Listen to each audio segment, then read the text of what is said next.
Good evening and welcome to the 2025 Democratic primary debate for State Assembly in New Jersey's 32nd Legislative District. I'm Laura Jones, host of New Jersey Politics, and we are so glad to have you here. Joining me tonight on the panel are Joey Fox of the New Jersey Globe and Micah Rasmussen of the Rebovich Institute for New Jersey Politics at Rider University. Three slates that include 6 Democratic candidates are competing for 2 seats in the 32nd District, which includes Hoboken and parts of Jersey City. Those seats are currently held by Assemblywoman Jessica Ramirez and Assemblyman John Allen. Mr. Allen is retiring. Assemblywoman Jessica Ramirez and Jersey City Councilman Yousef Saleh are running on Jersey City Mayor Steve Phillips' slate.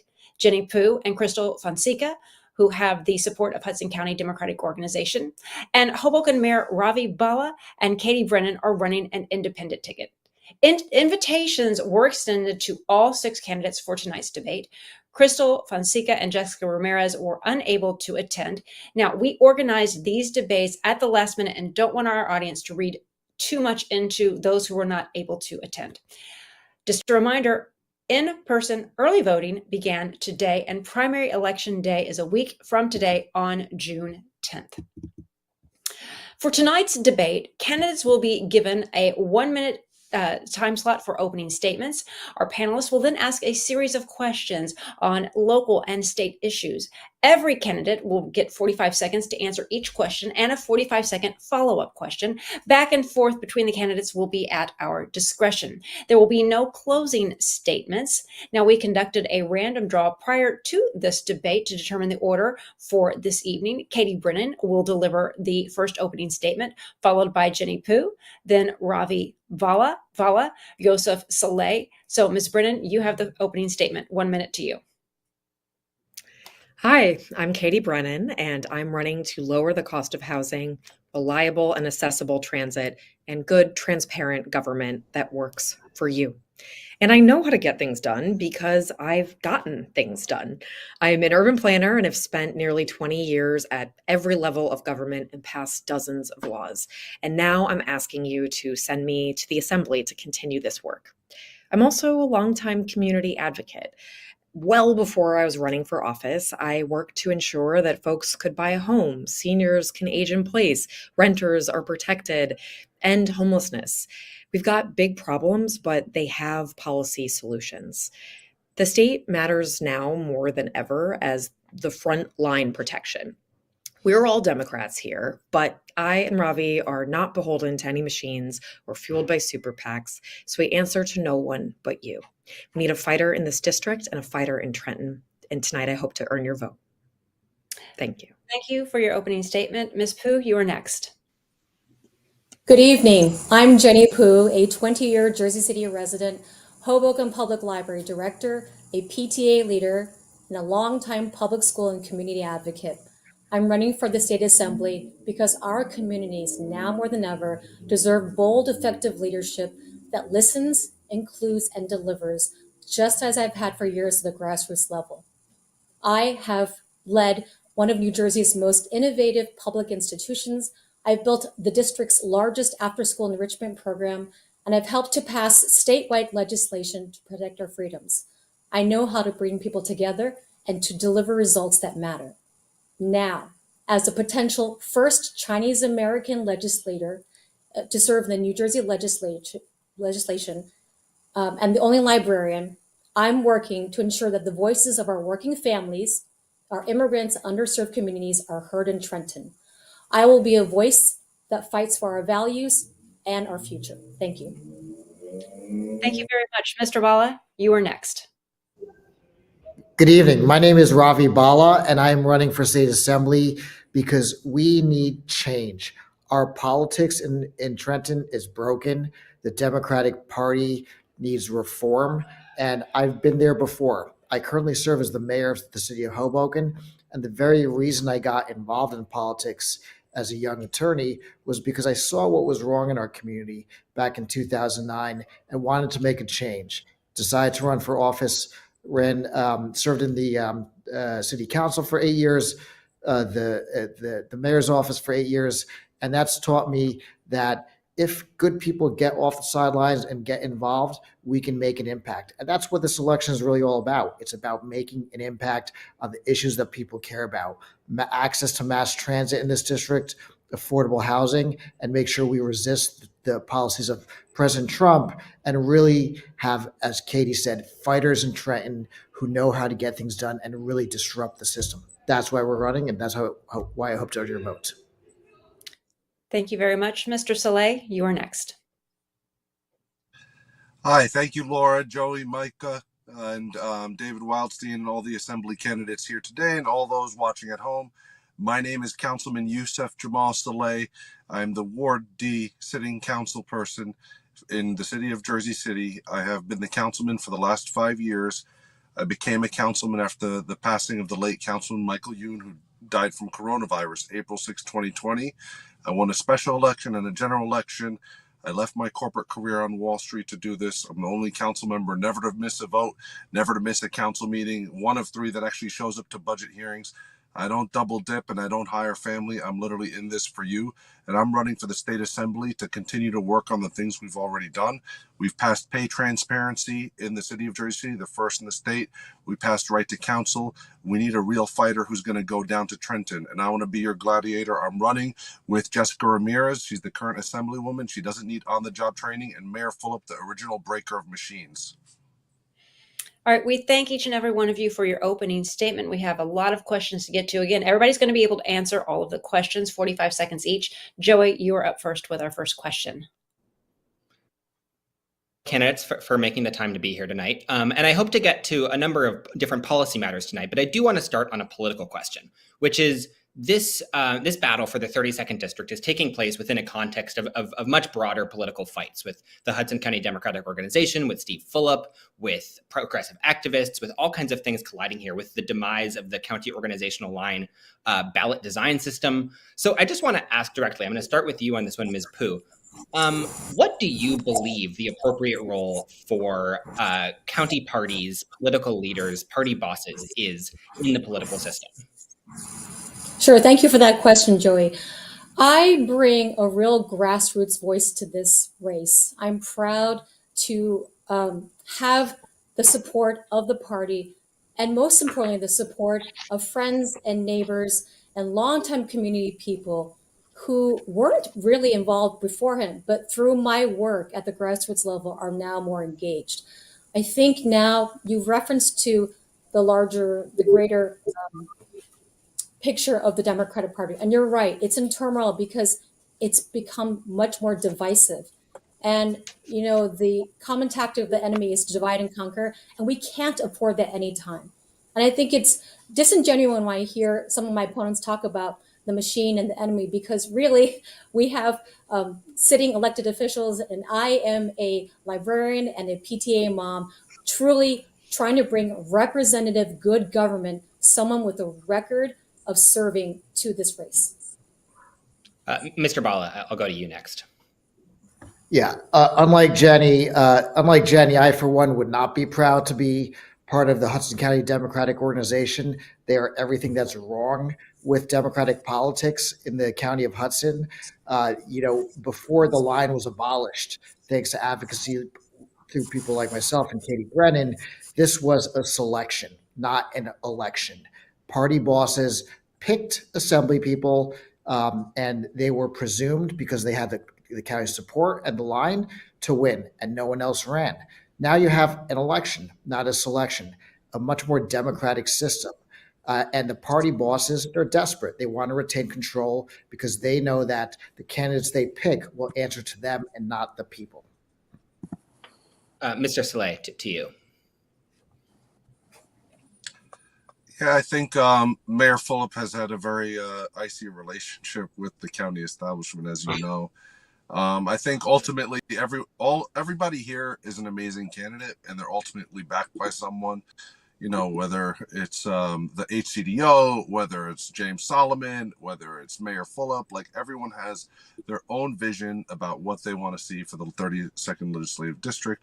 I would contend that Mayor Fulop has had the most organic and authentic relationship in terms of opposing the machine and trying to bring about change in New Jersey. So And Ms. Brennan, we'll end with you. This is the first time in 100 years that we have the opportunity for a real democracy and a real election in Hudson County.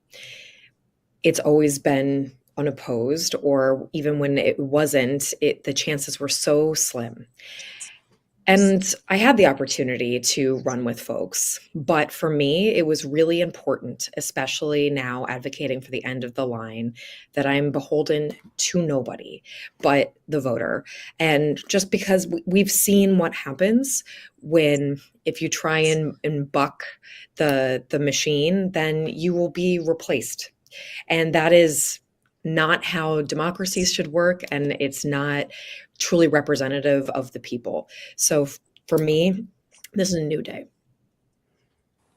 All right, Micah Rasmussen is next with our next question for our panel. Great. So thank you for being with us. Joey just asked about the role of the party in Hudson County. I'd like to ask you about the role of the party in Trenton. To some extent, you've all asserted your independence, yet you are running to become one of 80 members of a legislative body that requires 41 votes to get anything done. How do you plan to get along without going along in Trenton and within the Democratic caucus? And we'll start this question with Mr. Saleh.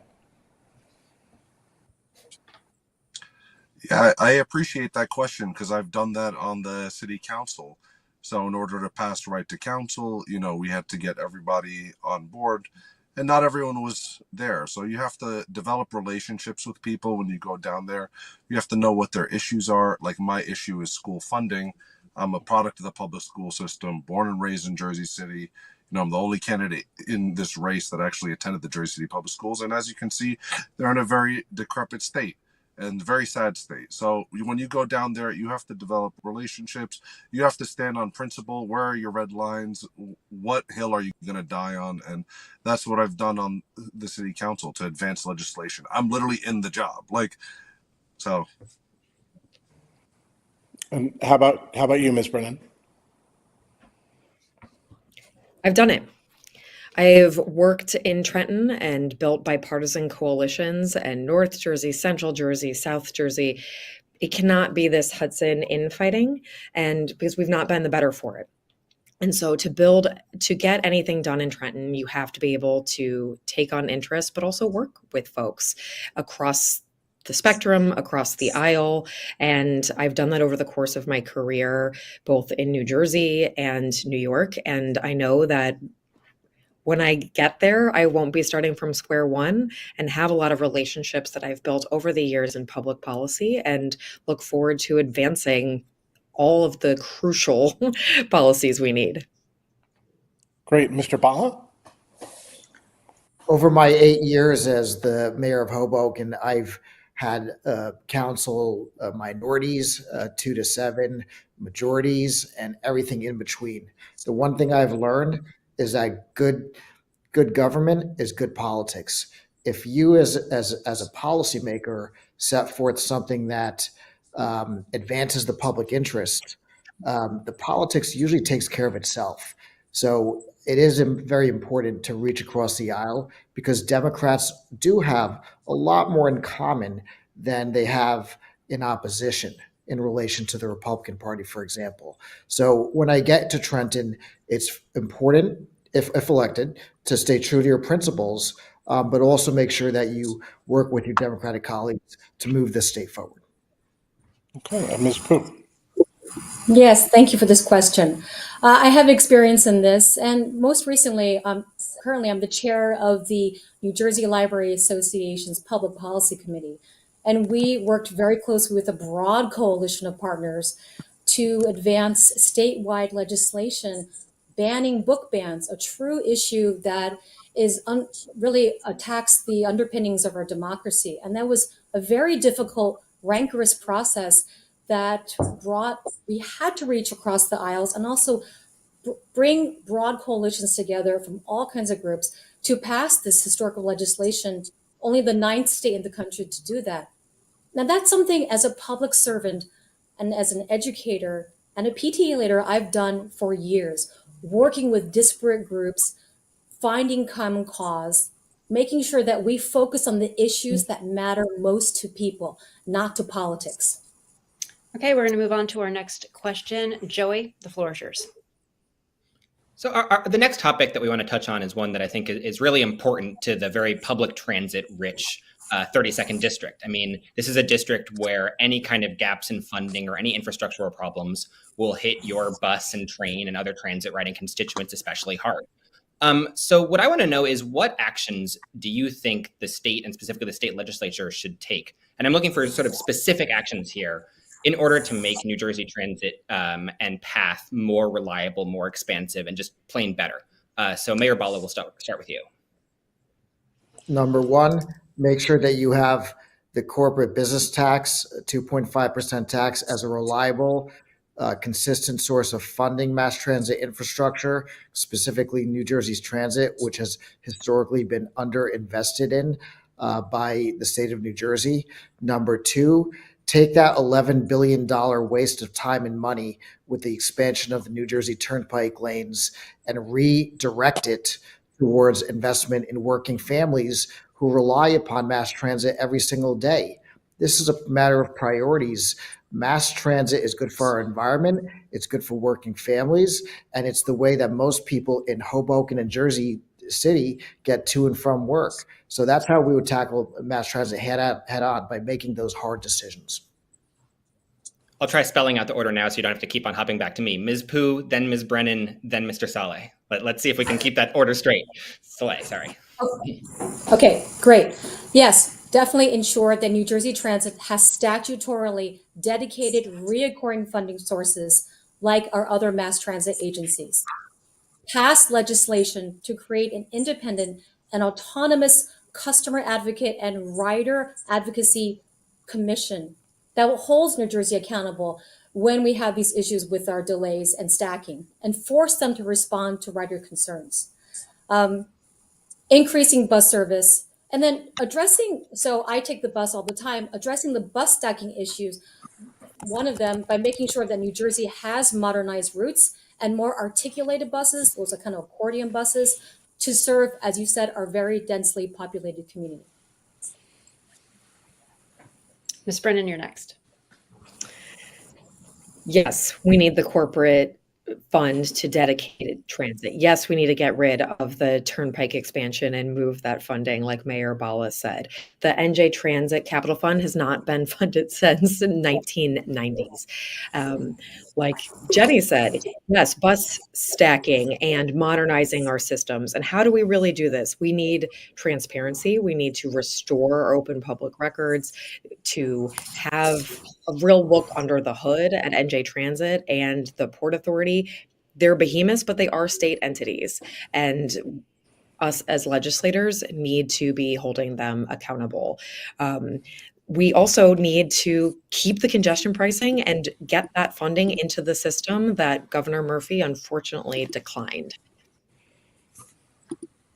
Mr. Saleh. Well, I agree with a lot of what was said here. We need to get the corporate business tax reinstated. It was not allowed to be reinstated, and that's like as much money as NJ Transit needs. Turnpike expansion, you need to put the kibosh on that, and you need to build light rail extensions all across the state. I'd prefer Kennedy Boulevard. You need, in my previous life when I worked in corporate America, I was, doing anti-money laundering and compliance at a Fortune 100 company. You need KPIs, key performance indicators. You need to publish them. PATH told me in an internal meeting that, we are going to have 12-minute paths by the time FIFA comes around. We're going to have 1 million people in Hudson County and Jersey City. And it's be easy unless we get the advancements for transit ASAP. Okay, Micah Rasmussen, you're next. Sure. I have a follow-up on that Turnpike widening project. Steve Sweeney said in the final governor's debate that not completing this controversial Turnpike widening project through Jersey City will ultimately cost more in terms of fixing the old infrastructure. There are also additional concerns about bond covenants that Turnpike bondholders might not allow to be spent on New Jersey Transit projects. So I would ask, and we'll start with Ms. Pooh, are those two valid concerns, or should we plow ahead with canceling this project anyway? Well, someone who lives in Jersey City and has for 20 years and seeing the congestion that's coming to our roads, I vociferously oppose the Turnpike widening project because that's not in the best interest of Jersey City. I understand my husband's a structural engineer, and we understand that we need to address our aging infrastructure, but it can't be at the cost of our neighbors and our neighborhoods. And so what I say to that is really to echo some of my earlier points that were addressed actually by some of our opponents is we need more funding for mass transit. That is what the 32nd District commuter needs more now than ever. Ms. Brennan. No, we need to cancel the project or significantly scale back. The Turnpike Authority's own report said that we could repair it for $250 million and that it would last us at least another 40 years. We'll figure out the bonds. If they're not transferable to NJ Transit, it's still in the best interest of Jersey City and Hoboken to cancel that project and pursue other avenues for mass transit because it will cause congestion, asthma, it'll be bad for our communities, bad for pedestrians, and we cannot move forward with the project as planned. Great. Mr. Saleh. Yeah, this is a blatant fear mongering on part of Sweeney. This is what he's good at. And basically, this is just like a grab bag for all of his contractor friends. Let's say the quiet part out loud. Like first it was like a few billion, then it was 10 billion, now it's 12 billion. Like every time you blink, the billions keep going up. And it's just like, this is all for his contractor buddies, the slush fund for all these people. They charge the government exorbitant prices, and then it funnels back somehow in the campaign coffers. All right. And it needs to be canceled, and we can't fall for this kind of nonsense. Mr. Bhalla. Bond covenants, really? Is that the excuse now to keep this project going? As Yousef has said correctly, this is to enrich contractor friends who, not for nothing, are funding the campaign of Crystal Fonseca and Jennie Pooh in not a couple $1,000s, but in hundreds of thousands of dollars, because they're going to make millions of dollars if it goes through. And Steve Sweeney is conflating repair with replace. As Katie said, we can repair the Newark Bay Bridge. Replacing it costs $5 billion. So this is really a matter of being smart and thoughtful about it, and also realizing that expansion in light of congestion pricing also just isn't needed anymore. Ms. Pooh, did you want a rebuttal? Yeah, thank you so much. I am proud, Crystal Fonseca and I, my running mate, who couldn't make it tonight, we are proud to have the support of labor. And it doesn't change my answer that we are both adamantly opposed to this project. As a regular user of transit, I take the bus, I take the light rail. Mass transit needs to be our priority. Okay, thank you very much. We're going to move on to our next question. Joey, you're up. Ms. Brennan, I'll start with you on this one. Your would-be colleagues in the state legislature have spent the last several years focusing pretty heavily on property tax-related programs like the Anchor program and like Stay NJ for seniors. You're seeking to represent a district, an urban district that is younger and more renter-heavy than most of the rest of the state. So I'm curious, do you think that the programs that the state legislature has been pushing for in the last 3 or so years have been the right ones? And what other types of property tax related legislation would you seek to advocate for that you think is specifically tailored for this district? We need to make sure that our seniors can stay and age in place. Stay New Jersey, unfortunately, is funding a lot of wealthy seniors and is not appropriately targeted to the people who need it most. And in the 32nd district, yes, there are a lot of renters. There are also homeowners that, because of the school funding formula and because of some of the choices the city has made, property taxes have gone through the roof and they are being pushed out every single day. State New Jersey is creating a huge deficit hole in our budget and is not good policy. We need property tax related relief, but it needs to be smart and targeted to those who need it most. Mr. Bhalla, you're up next. Stay NJ is a program which is too broad. It doesn't, as Katie said, target people who actually need the property tax relief. You can have people who are seniors but multi-millionaires or even billionaires getting a break on their property taxes through this program. What sense does that make? Why don't we direct property tax relief, whether it's in the form of rebates, redoing the school funding formula, to the communities that actually need it? Urban municipalities, whether it's Jersey City, Camden, Patterson, Newark, are really getting the short end of the stick because our funding formula is so skewed against urban municipalities. In the Assembly, we'll work to change that. Mr. Saleh? Yeah, stay NJ is the math ain't mathin' on that, and we don't know where we're going to get that. I think it's well-intentioned but misguided, and we got to look at the real issue here in New Jersey, which is we have 560 municipalities, over 600 school districts. When you look at all of the municipalities, 90% of them have a population of 40,000 or less. There needs to be a consolidation of these school districts because 50% or more of those property taxes are going towards the school systems. There's a lot of redundancy, and we need to change the funding formula so that it's fairer, and it should be county based, right? You shouldn't you send your kid to the town across, and it's like everyone's got their little Ubuntu stand here and little fiefdom in New Jersey. Ms. Boo? Sure. I mean, fact of the matter is the rent is too high. And so we do need to pass policies ultimately that support and bring about more units. We're talking about a supply and demand. New Jersey, statewide, we're short about 200,000 units. So we need to build more, provide more housing that's affordable. And more importantly, we need to put statewide uniform standard of what an unconscionable tax rent increase looks like. We need to ban algorithmic rent fixing software like RealPage and strengthen tenant protection. So we are definitely pro anchor and to expand renter benefits. And real briefly, taxes are all tied in Jersey City specifically to the school funding formula, something that I've been fighting on the front lines as a PTA parent for years. Micah, you have a follow-up on this one.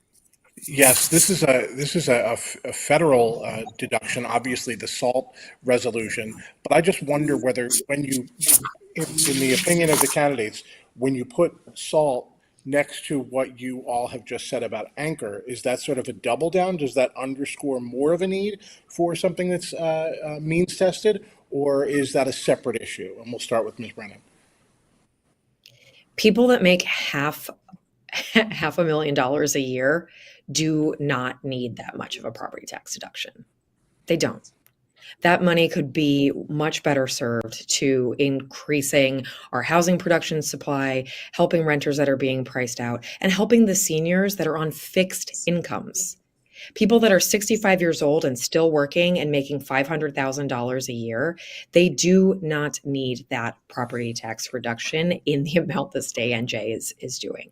It's a political giveaway. And I know that that's not popular, but I am willing to work with people in Trenton to make sure that we are fiscally responsible and helping people who need it most. So yes, I think SALT, this is a double down. Okay.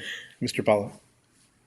Yeah, this is again a double down on SALT. We all want to restore that SALT deduction to the fullest extent, but again, it's a matter of priorities. Are the people who need the relief the most actually getting it? And what we're seeing, especially in Jersey City, enormous tax increases in the school tax levy because of legislation that's skewed to bias urban municipalities. And whether it's the anchor program or the SALT deduction, we need to make sure that these are all targeted to really be with a scalpel, and make sure that they help the people who actually need that property tax relief. Okay, Mr. Saleh? Yeah, 50% of Americans can't afford a $500 expense. And I don't think that, this legislation is going to help those individuals. And there's a lot of people living on the fringes that are struggling. I see it on my day to day as a council person, people that are homeless or near homelessness and threatened with eviction. And so, we need to address the school funding formula because that's the elephant in the room. It comprises 50% of most of these municipalities' taxes, property taxes. And you saw taxes increase in Jersey City by 40% because they cut over $400 million in our school district. So that needs to be fixed. And finally, Ms. Pooh. We are pro increasing the SALT deduction. As everyone here said, our property taxes are too high. And as a parent with kids in the public schools and a property owner, I've seen my school levy go up tremendously. I've also fought that fight on the local end. And, locally, we fought for a local tax that would, a local measure that would help close that gap. But we're also pro the income cap because, as many of us said here, the ultra wealthy don't need help. It's working families, it's seniors, it's people on fixed incomes that need the help the most. Micah, back to you. You're up with your next question. Okay. The Regional Plan Association estimates that in Jersey City alone, the housing shortage could grow to more than 30,000 units by 2032. It also estimates that 36,000 city residents with incomes below the median are currently cost burdened. This is despite 26,000 units added to the city's housing stock since 2010. So, since Jersey City has had a concerted effort, what must the state assembly and what must municipalities do to address this problem? We'll start this with Mr. Bhalla. Well, I know what we need to do because I'm literally doing it right now as mayor of the city of Hoboken, fighting corporate landlords who are increasing rents to unconscionable levels, working with the attorney general who filed a lawsuit against RealPage, calling these corporate landlords a cartel that are engaging in price collusion using artificial intelligence to inflate the rent above market rents. We've taken them to court. We've issued them summonses when they're supposed to be under rent control. We put them under rent control. You've got to have strong leaders who are committed to this and who are willing to fight the good fight, not just in City Hall, but also in the halls of Trenton. I've done it in City Hall and I'm ready to do it in Trenton as well. Mr. Saleh. Yeah, we need to increase the tax credits and different programs for people to build.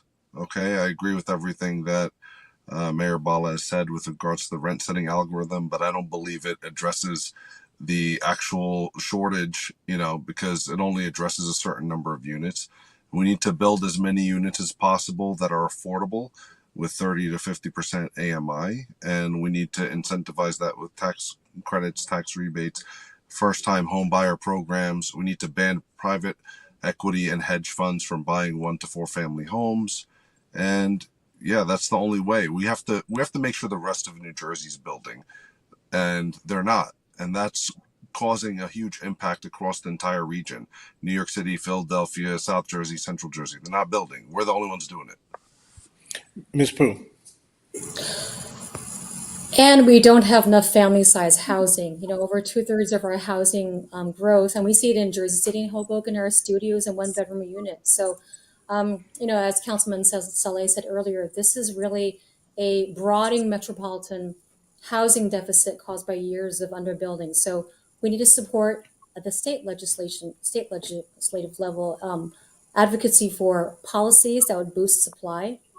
My focus is on really producing more housing around transit nodes, ensuring that we have different kinds of housing around mass transit, and making sure that our neighbors in the region build enough supply. This cannot be borne on just Jersey City and Hoboken alone.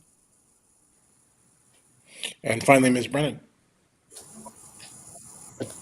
I am an urban planner and am the only affordable housing expert in this race.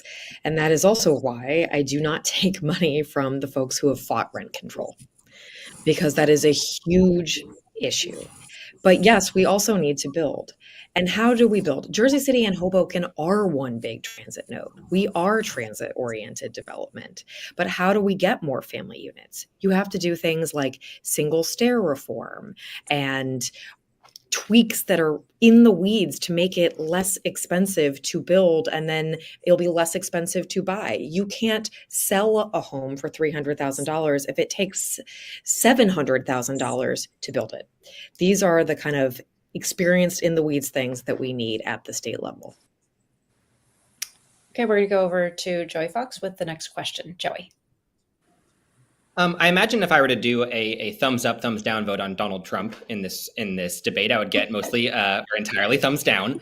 But I want to ask something specifically about how New Jersey interacts with the Trump administration, which is there's a dividing line among Democrats about the Immigrant Trust Act, which is a bill that would limit the state and local cooperation with, the Trump administration's immigration officials.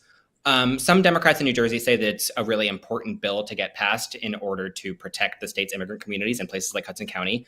Others say that it's not necessary given policies the state already has in place, and say that it would risk opening the state up to a specific lawsuit if it was codified into law. So I'm curious for the four of you, and I'll start with you, Mr. Saleh, where do you stand on this? Yes, I'm actually on the Immigrant Affairs Committee in the city of Jersey City. I sponsored the resolution in favor of the Immigrant Trust Act. We should have passed it. Like, this is the problem with Democrats.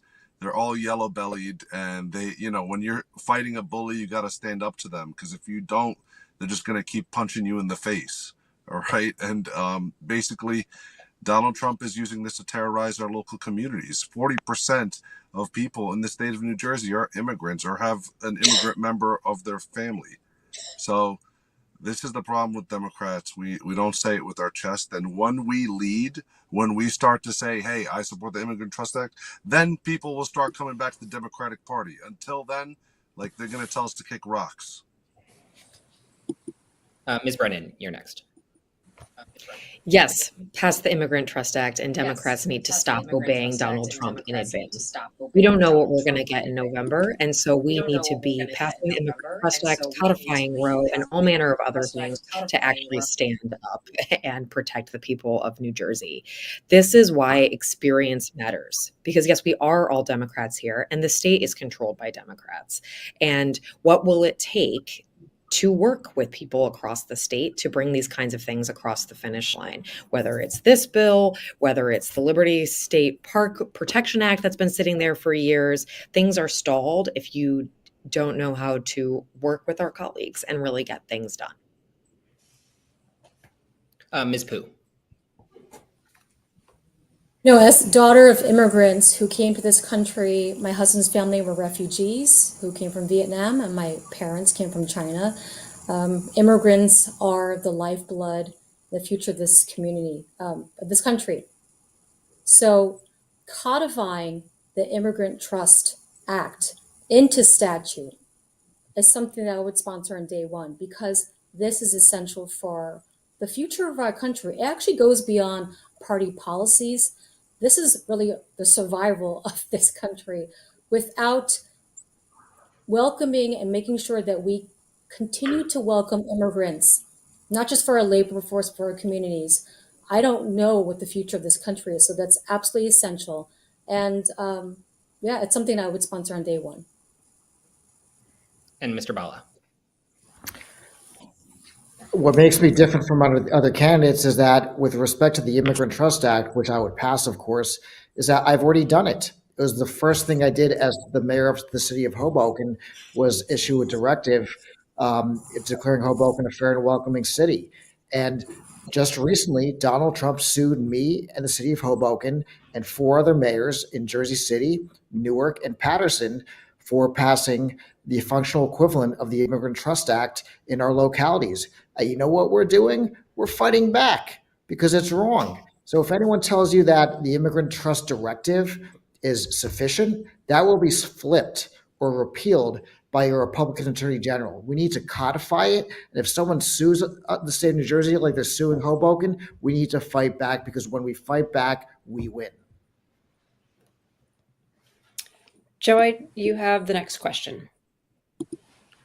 So under Governor Murphy's proposed 2026 budget, Jersey City, I think you guys have mentioned the school funding formula before. Jersey City is set to lose yet more millions in state education funding. This is part of a longer term trend that's due to a 2018 law that rejiggered the way that state education funding is apportioned out.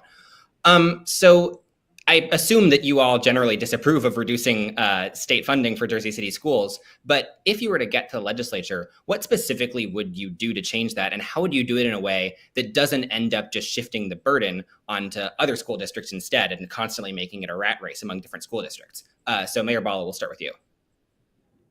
Yeah, what I would do is work with my urban partners in the assembly, whether it's Camden or Paterson or Atlantic City or Trenton or Newark or Jersey City, and make sure that we have a coalition that fights for a reform of the 2018 S2 School Funding Reform Act to take away those biases against urban municipalities, to take away those weights against ESL learning communities, to take away those weights against communities that have proportionate populations of special needs students, which in turn lowers the amount of aid disproportionately to these communities.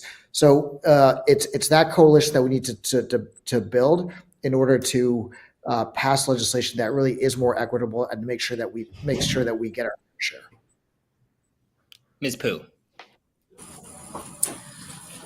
Well, I think we're going to talk about school funding formula. This goes beyond even school funding formula because we have 564 municipalities and 600 school districts, which is way too many for a small state like New Jersey. So what I would do is I would go a next step and call for a constitutional convention for consolidation to fight for Jersey City and Hoboken and shared municipal services, because we can't support this many school districts. And Jersey City and Hoboken, the funding formula has been weighted against us and hasn't taken in consideration the needs of our special students, special needs, new Americans, the multilingual services, and our aging infrastructure that we desperately need to invest in.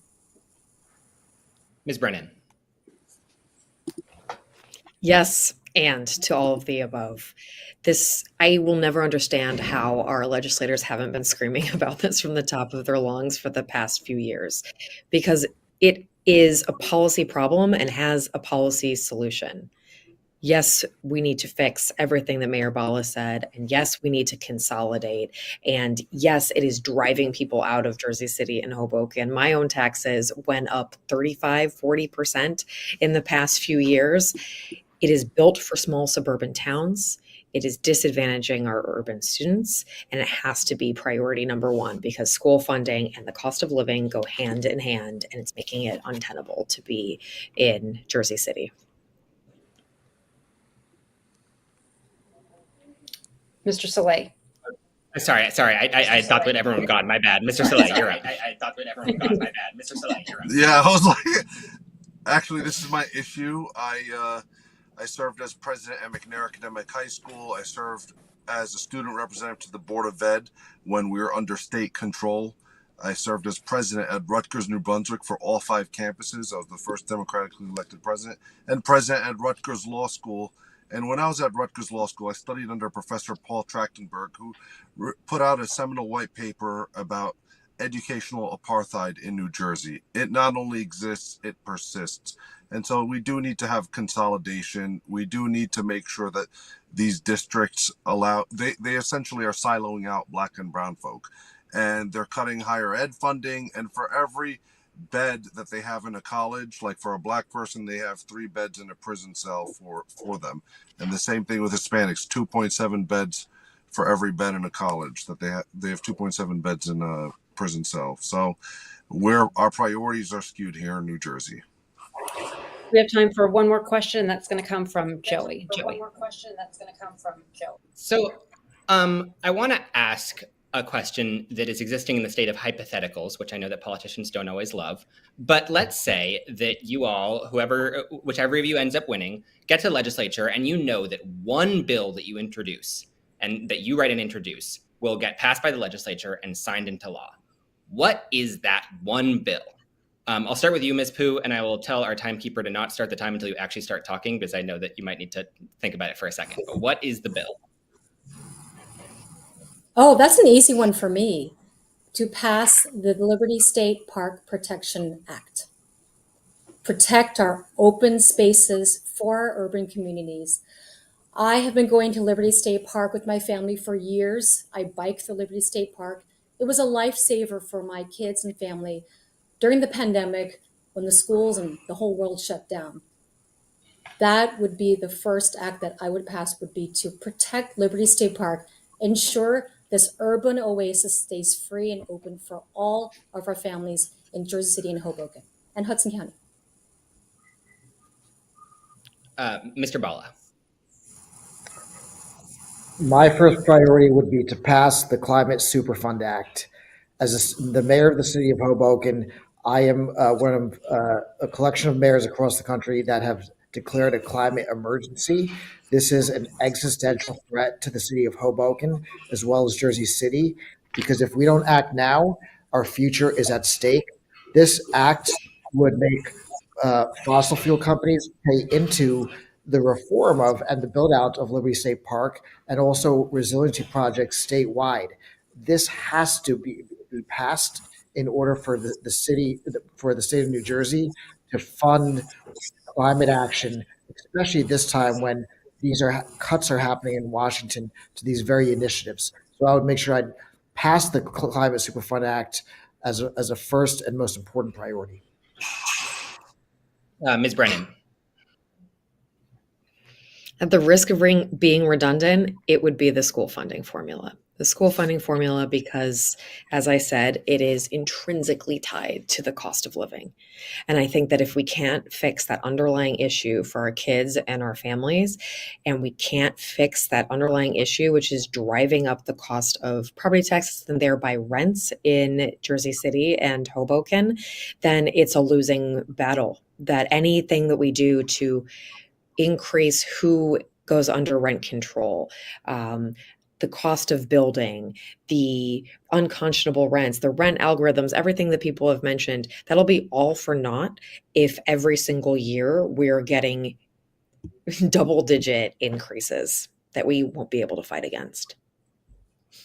And Mr. Saleh, you get the debate's last word. I appreciate that. Well, I would love to change the school funding formula because I attended public school from Head Start all the way through law school. But for the risk of sounding repetitive, I'm going to say press trust. I'd like to take 2 cents out of every $100 from property taxes and put it in a trust, which would fund local press, similar to like PBS or NPR on the local level, because you see a lot of local news outlets going out of business. There'll be a print version and a digital version without a paywall. Advertisements will be allowed, but reporters would be able to earn residuals. Why is this important? Because of the fact that, if the press dies, then democracy dies. And we need the press to hold all of us here accountable. Well, that is going to wrap up our debate. I would like to thank all of you. Thank you so much for watching this evening's Democratic primary debate for the State Assembly in New Jersey's 32nd Legislative District. I'd like to thank all of our panelists. I'd like to thank, of course, our candidates, as well as On New Jersey, the New Jersey Globe, and the Rebovich Institute for New Jersey Politics at Rider University. Remember, early voting in person begins today. Election Day is on June 10th. We want you to stay with us as we continue our coverage of New Jersey's primary election. Next up, we're going to have a conversation with the candidates in the 39th District. I'm Laura Jones. Thanks so much for watching. Stay with us.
Good evening and welcome to the 2025 Republican primary debate for the State Assembly in New Jersey's 39th Legislative District. I am Laura Jones, host of New Jersey Politics with Laura Jones.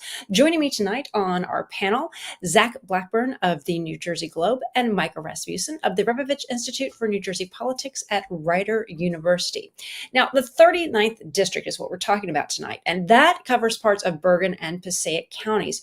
2 seats in the Assembly are up for grabs. The Republican incumbents, Assemblyman Bob Oth and Job Ezerati, they were invited to participate but were unable and declined. Now, we put this debate together on very short notice, and not all the candidates were able to rearrange their schedules. So we don't want our viewers, the voters, to read too much into whether all of the candidates could participate, except to say that we are very glad that Frank Pallotta is able to join us. Mr. Pallotta is a former congressional candidate. He will be joining us tonight to talk on a wide range of issues, including the future of the district and issues that matter the most to the voters in New Jersey. Now, this is not going to be a traditional debate format. Rather than having opening statements, we're going to begin with a series of questions from our panelists, alternating back and forth between them. More like a conversation. So we're going to kick things off with a simple one. Mr. Pallotta, first of all, welcome. Thank you so much for joining us this evening. Laura, thank you so much. Thank you guys for having me here. I really appreciate your time. Absolutely. Well, you are entering this race against 2 sitting members of the Assembly in the 39th District. Now, you've run at the federal level. Why are you running for the legislature, and what do you see as your role in this race? Well, I'm running, by the way, thank you again for having me. I'm running for Legislative District 39 because I do think that we are on a path to losing Legislative District 39 as a 55-year held Republican stronghold. I do a lot of analysis. I think a lot of people know that about me, and I've looked at where we've been trending our win margins over the course of the last 6 or 8 years. And it's not polling in a way that is consistent with a good, strong hold in a district that has gotten more Republican through redistricting. So I am running because I think I do represent from my resume the background that's consistent with what I think the district stands for and what we need.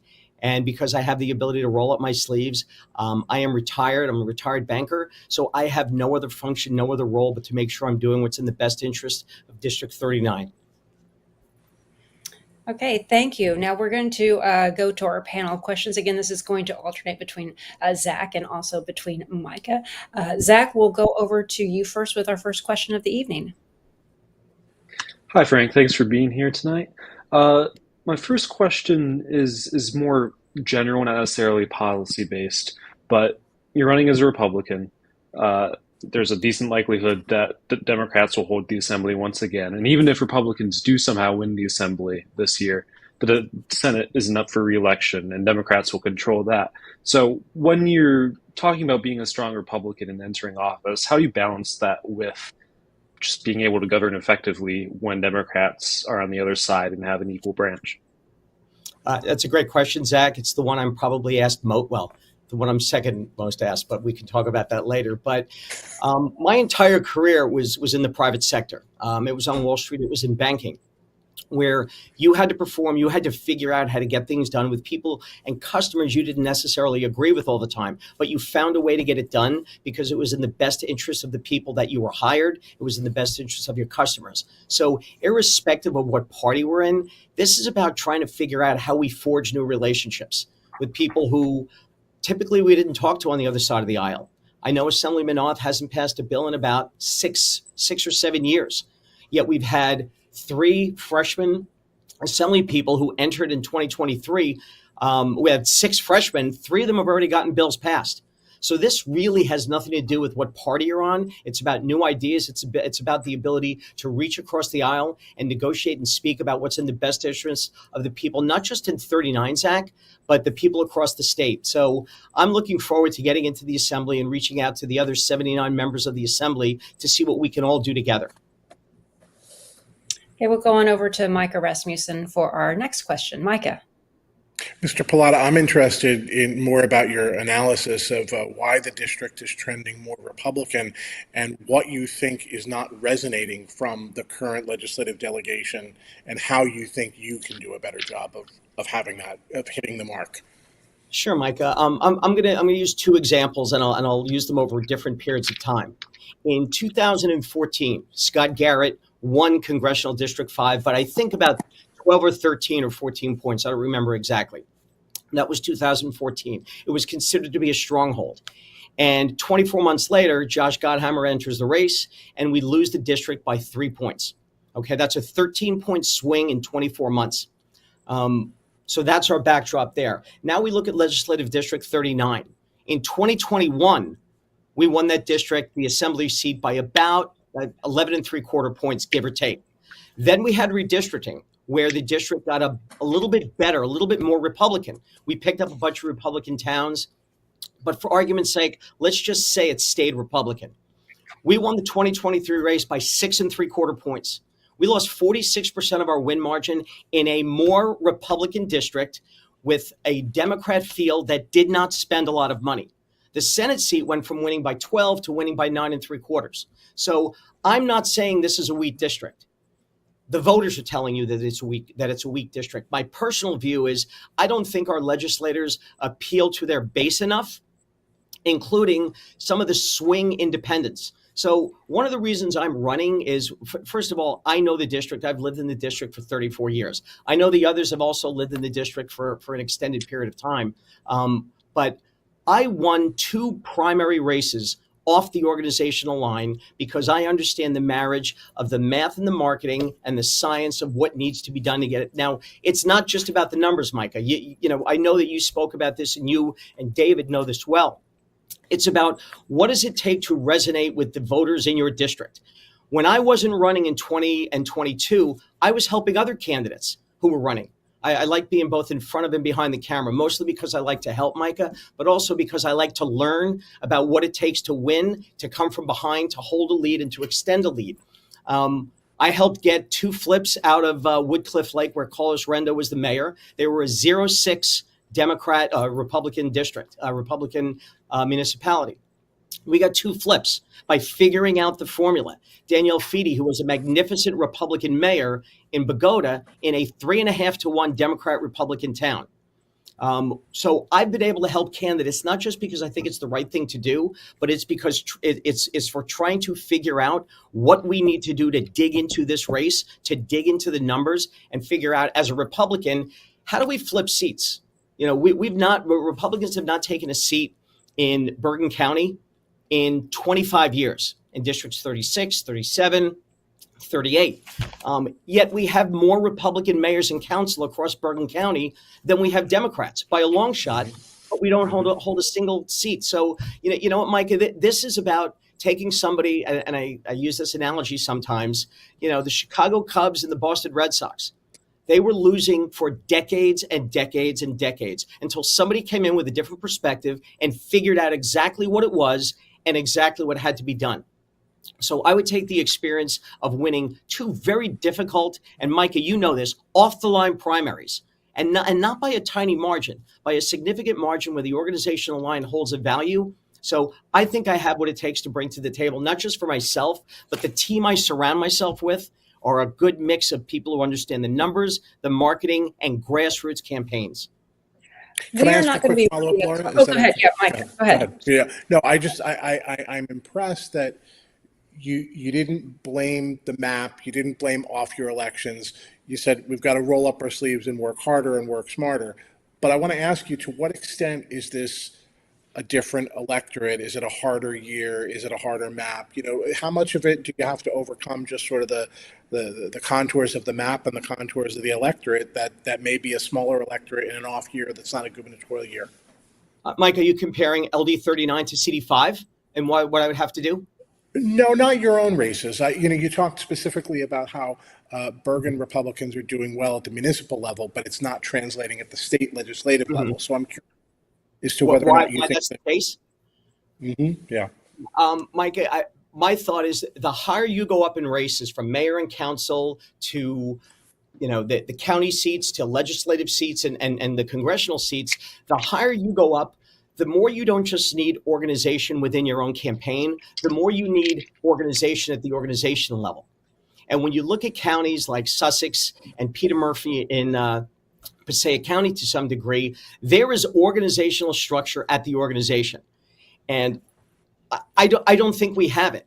And when candidates like Dan Pronti, who can win with magnificent margins in a 2 or 3 to 1 North Arlington Democrat stronghold, and has an entire Democrat town, it's a Democrat council, it's because he has the ability to look his voters in the eye at the county level. Just like you said, it's an easier.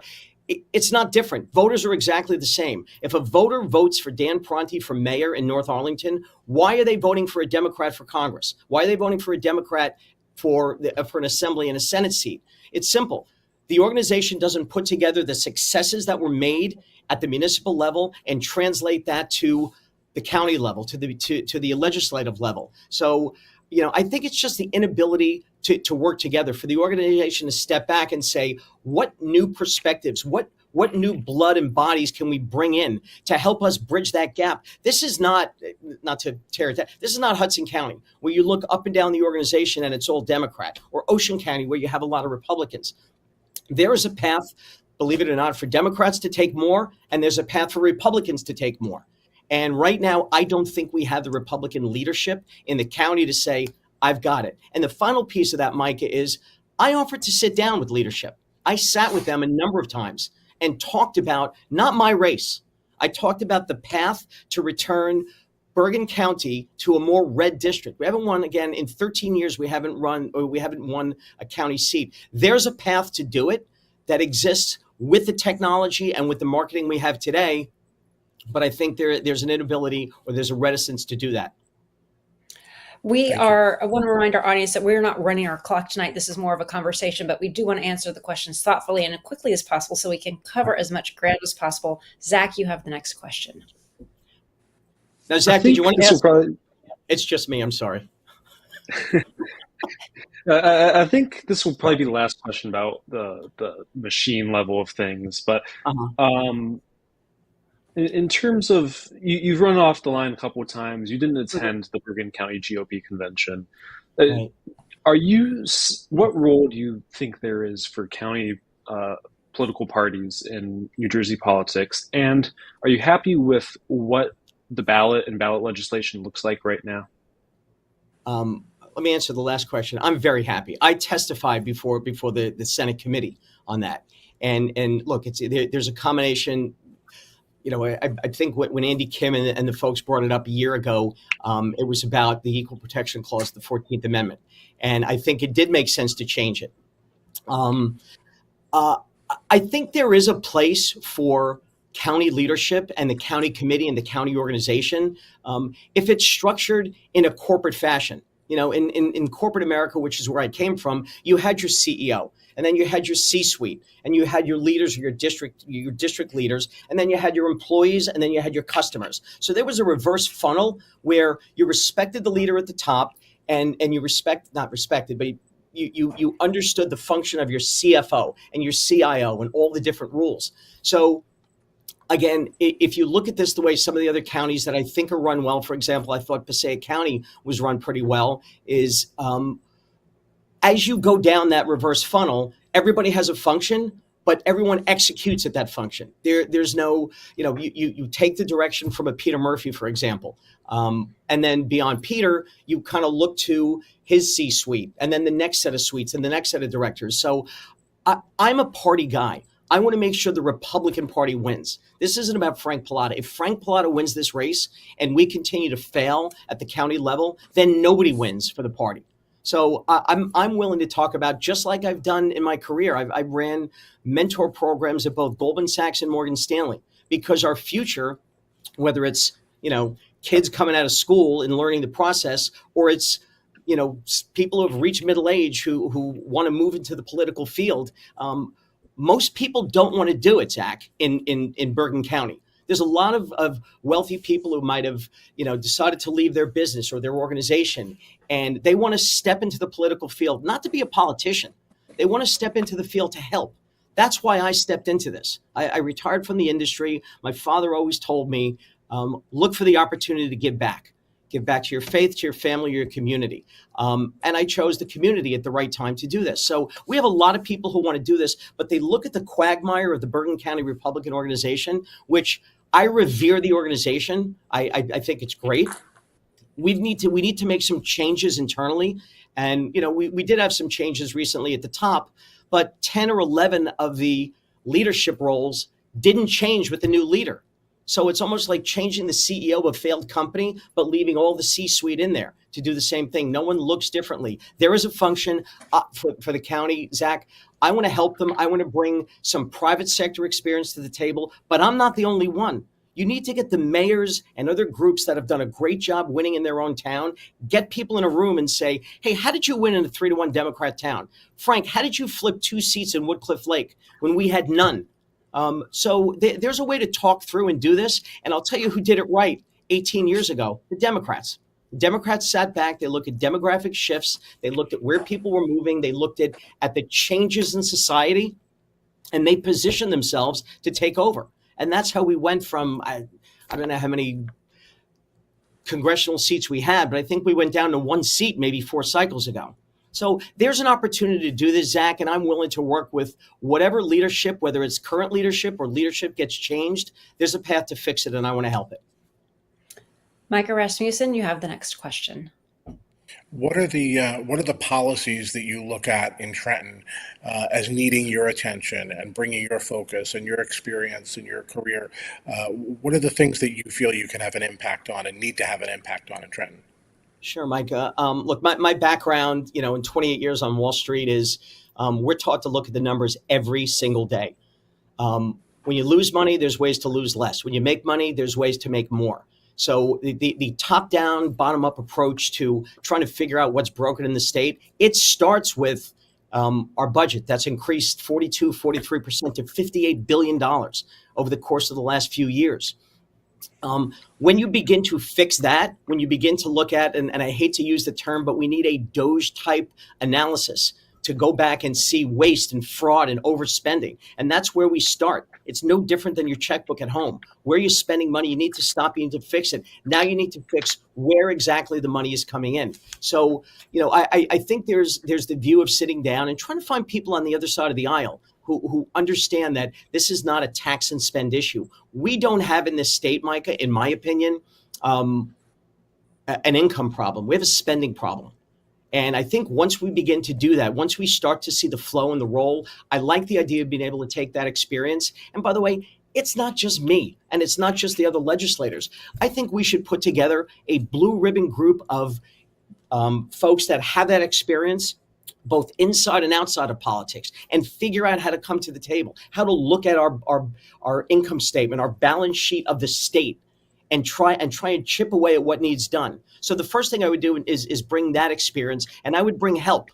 The other thing I would do is this whole issue of the high density housing is killing us. It's killing our infrastructure. Something needs to be done on that. My entire career on Wall Street was spent almost entirely in the U.S. residential markets. It was on the banking side. So I know why people build. I know why builders build. I think there's a lot of conflicts in our Senate and our Assembly when it comes to following the money. And when your donors and some of your big contributors and your job and your role is for developers, I'm not saying it's wrong. What I'm saying is there appears to be a potential conflict of interest. And let me be clear on something.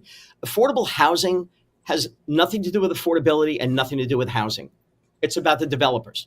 And we need to figure out why too many people think this is not about housing and this is about a flipping of our suburbs into more of an urban move. And so I do think that with people moving into the state, and again, we've been the number one exodus state for a long time. We need to find the opportunity to move more people into this state to start small businesses. And that would be the third thing that I would look at is legislation that takes the handcuffs off of our small businesses, allows them to grow again. Everything works. Our country, our state lives and breathes on our ability to grow economically.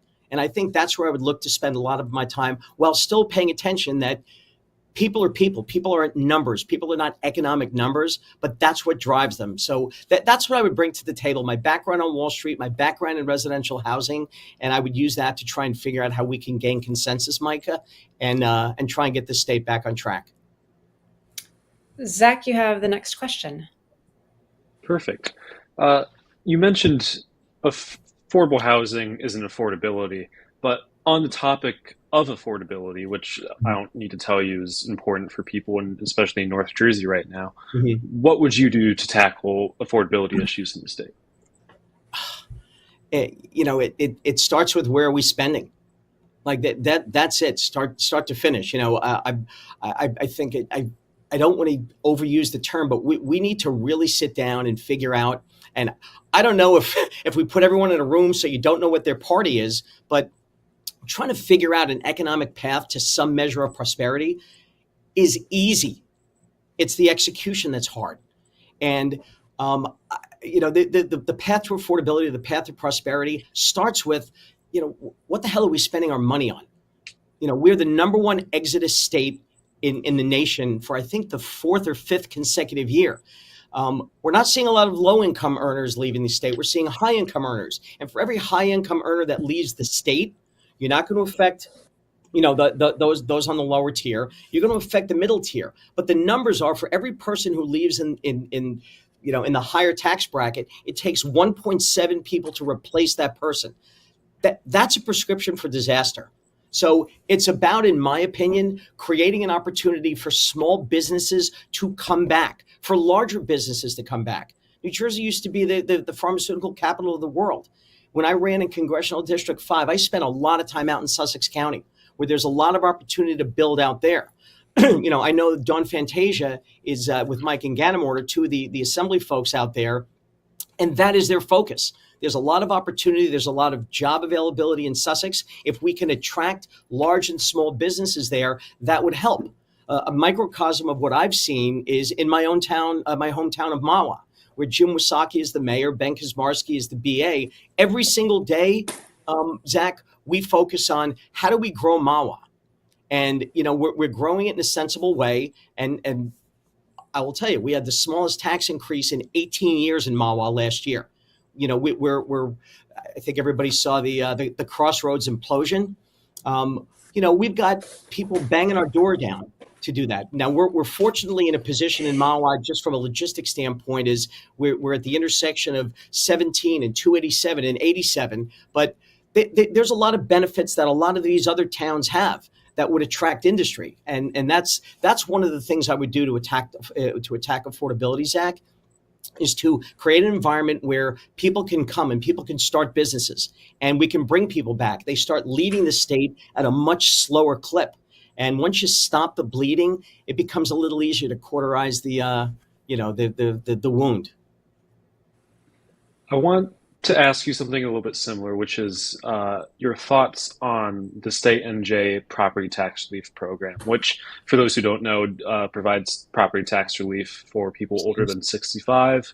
They can make up to $500,000. What are your thoughts on that program, and do you think that's the best use of the state's relief? I don't know if it's the best use, but when it comes to protecting and helping our seniors, this state is as great as it is. This country is as great as it is because of the seniors. And I think we need to figure out what to do to make this more affordable, because this is really, they are the ones that are most affected. They don't have children going to the school anymore. Most of them are on fixed incomes, as we know. And, even though we get that relief, we're looking at, utility bill increases of 20% coming this year on top of 17% last year. So is it the best use? If there's a way to protect our seniors, I think that is a tremendous use of our funds, of our tax dollars. I would have to look at it, honestly, Zach, in the aggregate to see what all the moving parts are. There is no single bullet that fixes this. I think this is a scattershot series of small fixes that we need to do. But I'm a fan of making sure that our seniors, who gave us the opportunity, Zach, you and I sitting here, I don't know if you're in New Jersey, but you and I sitting here, to put them in a position to be happy with what they did and to leave the state in a better position than the way they found it. That's what I want to do. I'm not a senior yet, but I'm getting there. I'm not a Micah senior Rasmussen. yet either, but I am calling in from Hamilton. Enjoying You're definitely not a senior. I will tell you that much. it. You're barely a junior. I wouldn't mind some tax relief though.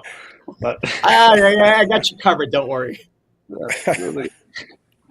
Micah So Rasmussen, who is in Mercer County, is There you next. go. I'm believe it or not, Laura, like I can probably look at the Mercer County border, but I'm on the Monmouth side of it. So Oh, you're in Monmouth now. Oh, okay. yeah, Yeah, yeah, Monmouth, Mercer, yeah, and Hunterdon yeah, representing on the panel yeah. here.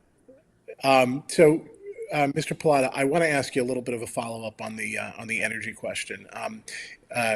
We're seeing other states are facing the same kinds of increases that New Jersey customers are facing. Mhm. This seems to be a PJM-wide problem. To what extent do we? A lot of people in your party say this is wind. This is New Jersey's preoccupation with wind.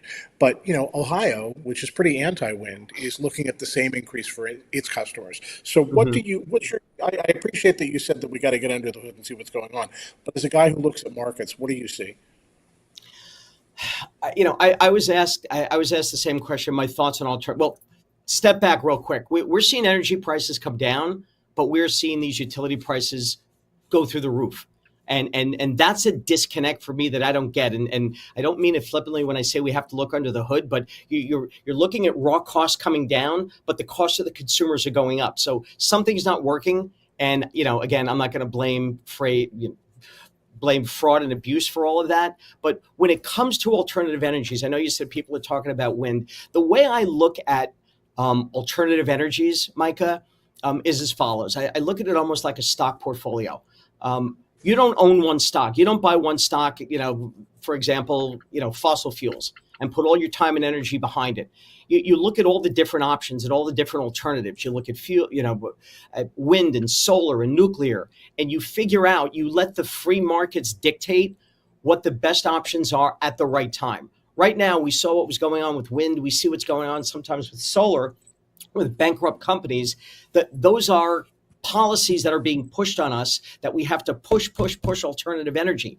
What happened 150 years ago when they tried to, we moved from horses to cars, and we moved from kerosene to electricity. We let the markets dictate when the right time was for the right alternative transportation, alternative energy to take place.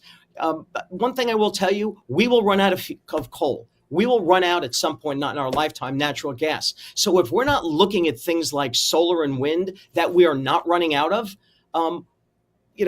would be fired at Morgan Stanley if we didn't look at alternative asset classes and say, you know what, we're never going to get there. You put a little bit of time, you put a little bit of effort, you put a little bit of money, and then when the opportunity presents itself with technology, hopefully that comes out of New Jersey, then you're in a position to say, okay, you know what, now solar makes sense, because we're not seeing solar companies go under because of the bad, the bad policies and where they're built and the subsidies that are keeping them afloat.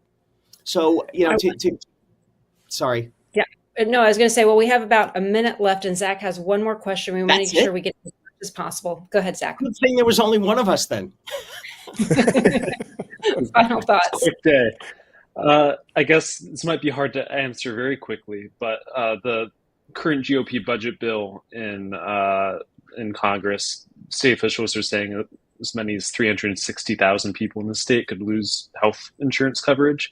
How do you work to protect people, vulnerable people who could be cut off from health care because of bills like that? Well, I did see the bill. There's some drastic cuts that need to be done, but our residents cannot be without health care, period. And I'm not just talking about seniors. People come to this country, for that opportunity. If they are provided the opportunity and they do what they can to move forward with those opportunities, it's up to us as a country, not as a Democrat or Republican Party, to figure that out. So, if this is a question of looking at waste, fraud, and abuse, and I have seen some of that, Zach doesn't answer the question as to why you have to start cutting. But when it comes to the basics like healthcare, no, I think we need to make sure that we're protecting people who are here for the right reasons, doing the right thing, trying to live their lives the right way, and contributing to our tax base to protect those people and provide for them. If that answers that. we've run out of time. We thank you so much for your time. That was a very quick 30 minutes, but we thank you for joining us, and we thank our panelists for watching. Remember, primary election day is on June 10th. Early voting has already started. I'm Laura Jones. Thank you so much for watching. We'll see you next time. Thank you, Laura. Thank you.